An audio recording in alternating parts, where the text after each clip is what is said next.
Girl, why is Keonce not a housewife? Why is Keonce not a housewife? Why do we have neck bone?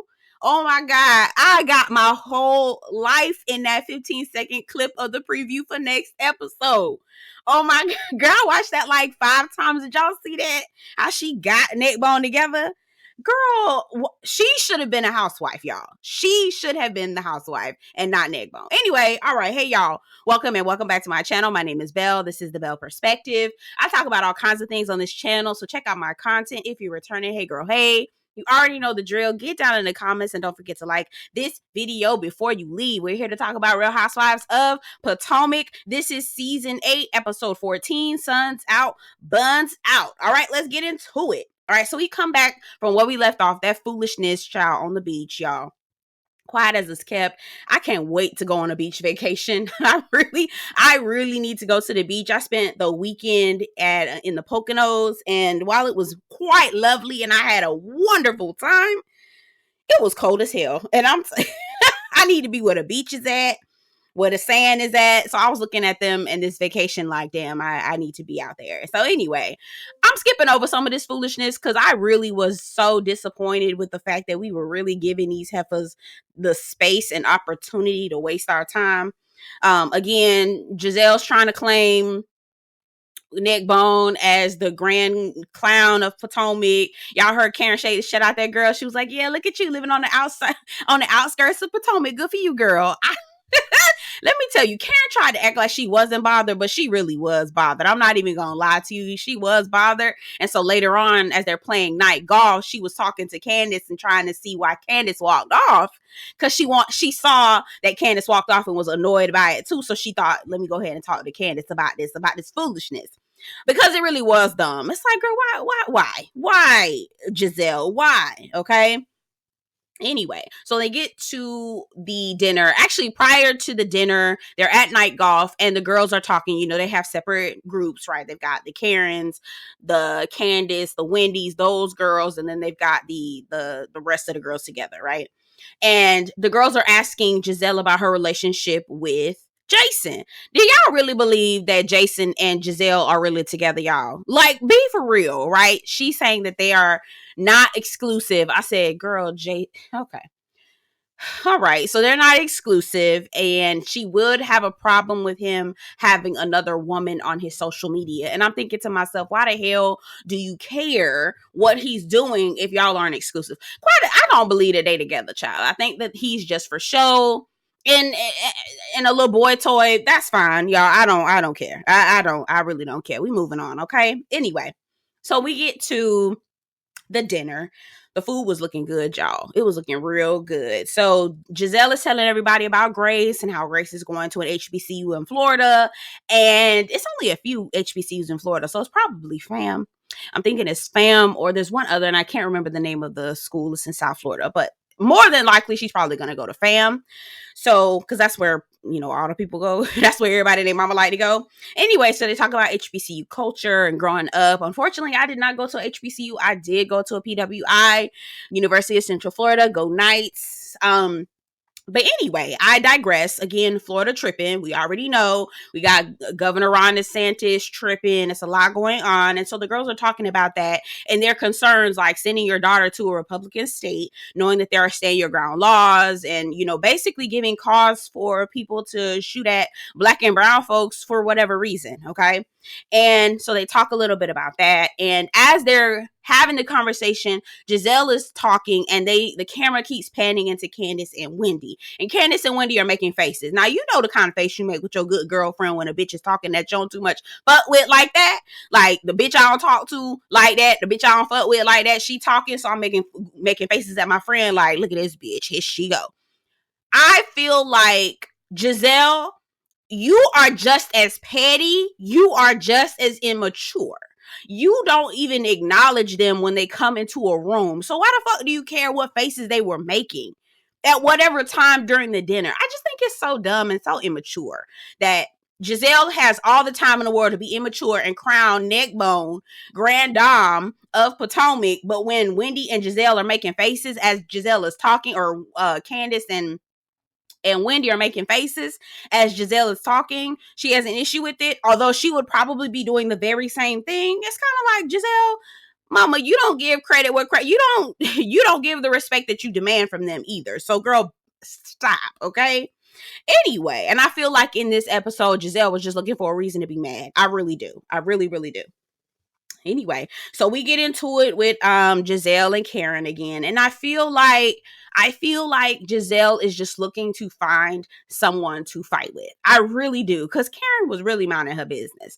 So Giselle brings up the fact that, I want to call people out when things are, unbalanced and unfair. Karen, when you brought up to Mia saying that she was sleeping with a rapper and all this other foolishness, you told her, you said all of that. But yet you accuse me of trying to break up families and tear down families and things like that. I said, Giselle, girl, get out of here with this. Go away from us with this. Giselle, you trying to make claim about Chris and insinuating that Chris potentially made you uncomfortable, tried to put you in a room by yourself. Like, that is totally different than the usual, you sleeping with a rapper, you cheating on your husband, you a stank-ho. Like, those are two different categories, and Giselle knows that. She just playing around. And I'm just like, oh my God, why are we even here? Okay. So Mia pipes in and she was like, yeah, Karen, if you don't want me to talk about your marriage, why are you talking about mine? Now, don't get me wrong. Mia has a point. She does have a point. But also, from what I understand, they have been coming for Karen's marriage for quite some time. Now, do I think that Karen is being 100% faithful to Ray? Hell no. No, I don't think so. And I'll get to that in a little bit when we get to that whole trainer thing. I was kind of like, girl, what's going on with this trainer? You done mentioned him several times. You done mentioned that trainer when you was sitting down with Ray at that little hibachi place or restaurant. You mentioned that trainer. Now you mention this trainer again, girl. What's going on, girl? What's going on? Okay. So, but anyway, now they have been insinuating that Karen has been cheating on her husband. Now, whether that's true or not, I believe it is. But again, that is still attacking someone's family. And Mia, you have contributed to that, right? And so I don't know who pulled the trigger first. I feel like it was Mia who came for Karen first. I don't know who pulled the trigger. Y'all get down in the comments and tell me what y'all think. But again, like, mama, I feel like you started that with Karen. And so she just finishing it. Like for real, okay? So Mia says, keep trying me. I didn't tell you the whole truth. Basically, I know more to the story. I didn't give you everything. I didn't tell everything because, quote unquote, you're my friends, but try it if you want to. I said, ooh, do y'all think that Karen, what y'all think going on? Because I do believe Karen cheated on Ray. I mean, look how Karen is looking. Karen is bodied down. She trying to be out in the street. Baby, y'all saw the little lingerie draw she had on that next morning. I said, girl, what is Ray doing with that? Ray is half asleep most of the time. Like, what is Uncle Ben doing? Right? Y'all get down in the comments. Tell me what y'all think. I'm not trying to age shame nobody, but I really just don't feel like Ray can keep up. He is in his 80s, isn't he? He real old. Like, really, really old. Like, I wouldn't even expect him to be doing anything old, okay? Anyway, I'm moving on. Not trying to age shame or nothing like that, but I just feel like Karen runs circles around Uncle Ben. I really do. And I do believe she's stepping out. I do, okay? Anyway, so everybody like, okay, girl, what the hell going on, girl? Okay. Wendy in the confessional. I'm Wendy. Mia is a pathological liar. Now, I like Mia. I do. But that bitch knows she lying, and we're going to get into that in a second. Girl, inheritance. Bitch, I know you. Okay. we about to get into it. Anyway, okay, so answer the damn questions again. We always have to have a little messy-ass game, asking messy-ass questions, right? Sex questions, of course. What's the freakiest thing somebody's ever asked you to do? And this is for Robin. Robin is saying that Juan would want to have a threesome. He would want to watch her with someone. He doesn't care if it's a man or a woman. I ain't gonna hold you. Karen had me dying in the damn confessional. She was like, we already know Juan love him some threesomes, but it ain't with Robin. I said, bitch, I know you fucking lying. And quiet as it's kept when Robin said that Juan wanted to watch Robin do it with somebody. What is it called? Being a cuckolder? cockle. I don't know what it's called. Y'all get down in the comments, tell me what it is. Anyway, he wants to watch Robin do it with somebody. And when when Karen said a year ago or the year before about how Juan wanted to have a threesome with Karen, that made me believe it. I was like, maybe she not lying. Because why does Juan want a threesome, low key a threesome with Robin? And I was like, okay, maybe she telling the truth. Maybe she is. Anyway, they asked Giselle who is better in bed, athletes, models, or pastors. Whoo-wee. I'm going to give my opinion because I have not had an athlete, not a professional one, but definitely a pastor. And I would say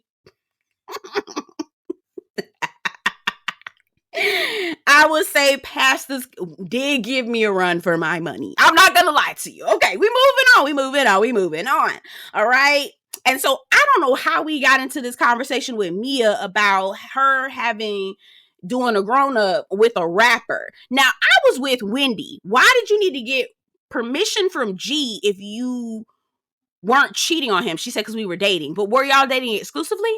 Like, what is this Mia story be like all over the place?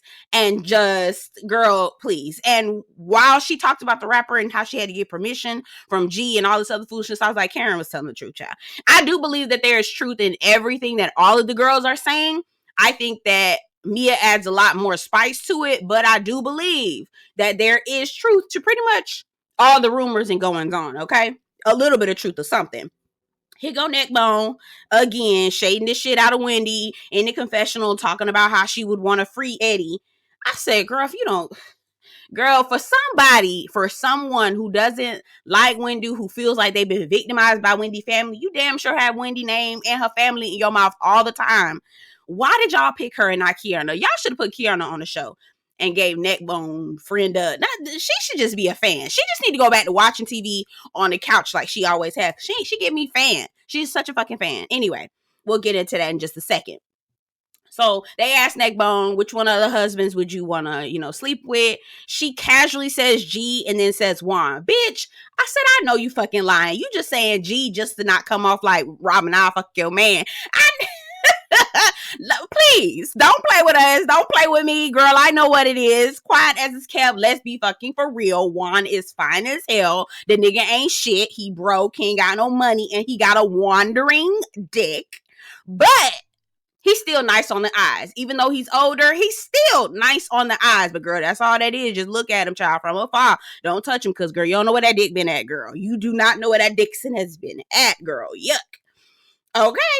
Anyway, so I like Kiana, y'all. I like Kiana. I think she a cool girl. She a cool chick. I like the way she talk. She definitely from Baltimore. It's a vibe. It's a vibe. And she should be promoted to housewife. Okay. I want to know more about her.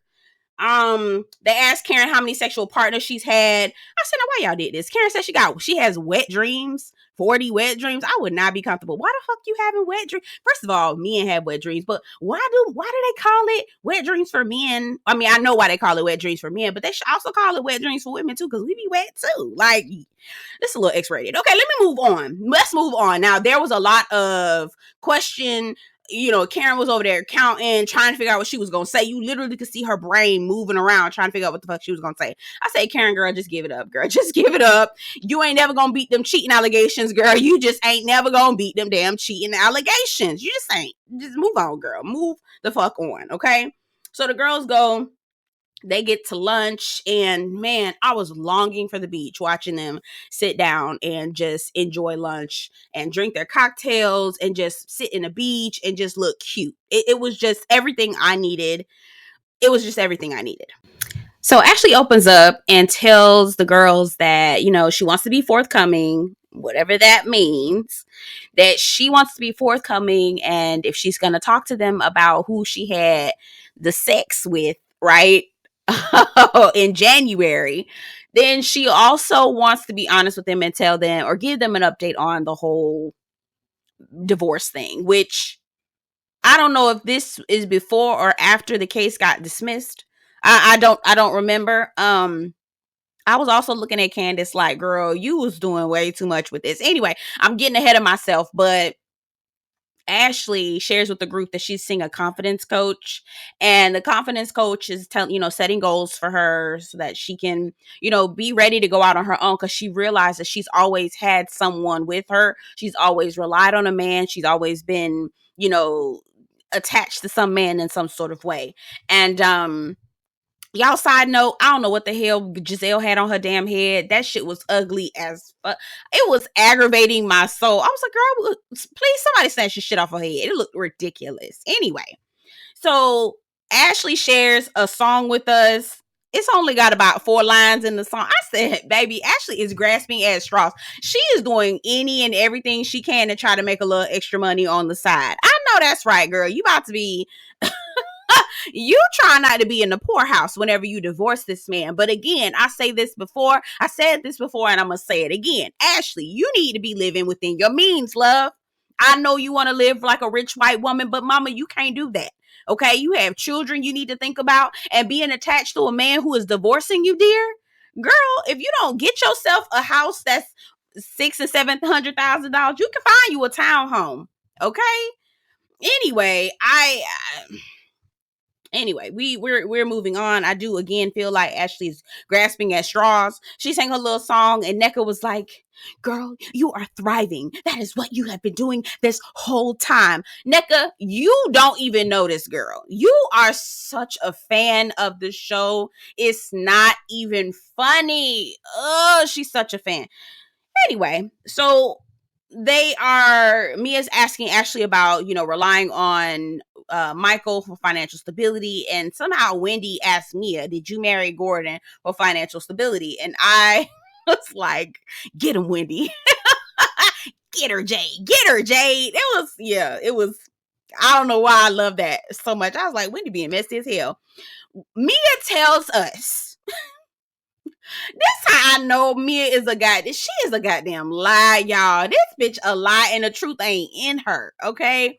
She proceeds to tell us that she had more money than G when she was working at the gentleman's club, and that he would spend $10,000 on her in a day. Did y'all hear Candace say he was buying you? I said, oh, Candace. But she was telling the truth though. She was like, I had more money than G. And they were like, well, how did you have more money? I thought you said he was a high roller. She was like, y'all know Gordon is broke. They were like, yes, now he's broke, but not before. They were like, no, I had more money than him. I was like, how the hell you have more money? She was like, he wasn't a high roller then. Girl, why the fuck you marry him if he ain't have no money, girl? What are you talking about me? Girl, stop it, girl. Stop playing with us. Oh, Mia, girl. Now, see, I was trying to root for you. Girl, but you lied too much. This bitch turned around and tell us that she got an inheritance, and that's the reason why she had more money. Why? She is such a fucking liar, y'all. Girl, everybody at the table was like, God damn it, shut your ass up. It was like, God damn it, Mia, shut your ass up. I don't know why I holler. I was like, Mia, shut the fuck up, girl. Shut up. She be lying. In the confessional, they asked her, like, okay, please tell us, in generational wealth, inheritance, girl, what? She's like, I can't believe I said that. Yeah, you can't believe you lied, right? I can't believe I said that. So, cash is different. There's a difference between cash and assets and all of that. Girl, we know that. We know the difference. Mama, where is this inheritance? And you saw how the bitch ain't want to tell nobody about this inheritance, quote unquote. Girl, where? Girl, Mia, baby, a lie, and the truth ain't in her, okay? Ain't in her. Anyway, somehow Karen starts talking about the whole trainer situation. Karen, mama, she don't want to get a name of the little trainer boy that she fooling with. Child, listen, Karen. Quiet as it's kept. If I turn 60 and I look good like that, and my man 80, about to be 90 years old, and on a Viagra IV drip, maybe I'm probably throwing it around somewhere else too. I might do that as well. I don't know what I'm gonna do. Okay, that's in a couple years. That's in some years from now. But if I still got that thing yang going on, okay, if I still got my thing yang going on, I'm gonna have to find me a thing I ain't going on with. Y'all know what I mean? Like, I might got to do a little bit of something. So I'm not judging Karen. It's just I need her to know and understand that she ain't never gonna beat these affair allegations. Okay, she ain't never gonna do it. Cause why the hell are you so secretive about this trainer? This like the second or maybe third time you done brought this trainer up, girl. What is he doing, girl? What is he working out exactly?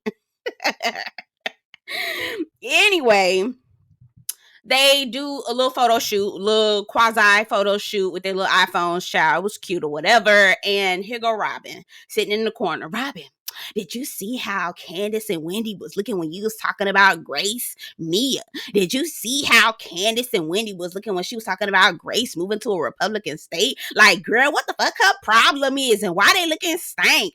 It's like, girl, that is no different than all the other times that y'all have been shady. Y'all don't speak to them. Y'all don't talk to these girls. You don't acknowledge them in the room. You be short with them. Y'all keep mess going all over because the fact they cussed your ass out for things that you needed to be cussed out for. Like, I think Giselle is probably one of the most trifling women ever to me personally. And I can't stand the way she say neckbone name, Naka. Naka. Where you going? Naka? Like Naka? Neka, girl, please tell us how you pronounce your name. Anyway, I'm going off on a tangent. But I feel like here you go, Robin, trying to stir some bullshit when you and Giselle are just as petty, just as raggedy, just as trifling. Please. Like, now is not the time. Anyway, y'all get down in the comments. Let me know what y'all think. Y'all, I know Real Housewives of Potomac be stirring people up, child, getting people feeling away. So please get down in the comments. Let me know what you think. And I will see you guys in the next one. Take care.